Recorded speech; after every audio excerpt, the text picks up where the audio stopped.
শালার পুত নক হয়েছিস না, এবার দেখ তোর সাথে আমরা কি করি। না বোন, কিছু করা লাগবে না, প্লিজ আমার রিভেপটা দে। বই না আম্মু ডাক, তাইলেই তোরে রিভাইভ দিব। হ্যাঁ বান্ধবী, হালার পুত্রে আম্মু ডাকা ছাড়া কেউ রিভাইভ দিবি না। না ভাই, আমার রিভেপ দে, তোরা সবাই আমার বউ লাগস। আহা গো শোনা আমার, আমরা তোমার বউ না, আমরা তোমার আম্মুর লাগে। আম্মু ডাক না, ওদের রিভাইভ দিব না। অন্য সবকিছু ডাকতে পারবো কিন্তু আম্মু ডাকতে পারবো না।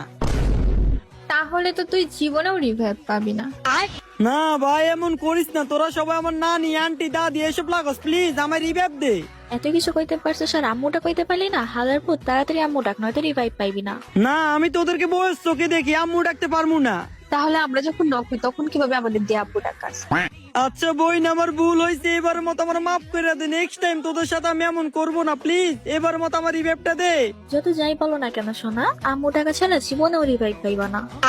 হালির ঘরের হালি যা, আমার রিভেপ লাগতো না, কিন্তু আমি তোকে অভিশাপ দিতেছি, তোকে একটারও বিয়ে হইতো না, বিয়ে হলে তোকে বাচ্চা হইতো না, আমার অভিশাপ কাজে লাগে দেখিস। আচ্ছা ঠিক আছে, সমস্যা নাই, তোরা আমার রিভেপ দাস না তো? না ঠিক আছে, আমার সারা জীবন মনে থাকবো। তোরা যখন নকবি না, তারপর দেখিস তোদেরকে আমি কি করি।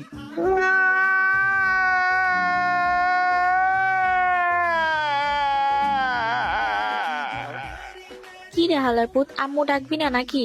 তোরে আর রিভাইভই দিতাম না। হালির ঘরের হালি, যেহেতু আমার মুখ থেকে আম্মু ডাক শোনার এতই শখ হয়েছে, আচ্ছা ঠিক আছে, তোর আমি আম্মু ডাকতেছি, তারপরও তুই আগে আমার রিভেপটা দে, তারপর কোনোদিন তুই নকবি না, তারপর দেখিস আমি তোরে কি করি। আচ্ছা ঠিক আছে আম্মু, প্লিজ আমার রিভেপটা দেন। এই তো সোনা, এতক্ষণ পর সঠিক জিনিসটাই বলছো, দাঁড়াও আম্মু তোমাকে রিভাইভ দিতেছি। সমস্যা নাই, আমার যে আম্মু ডাকাইছিস না, এই দিন দিন না আরো দিন আছে, এই দিন নিয়ে যাবো ওই দিনের কাছে, তখন দেখিস তোদের সাথে আমি কি করি।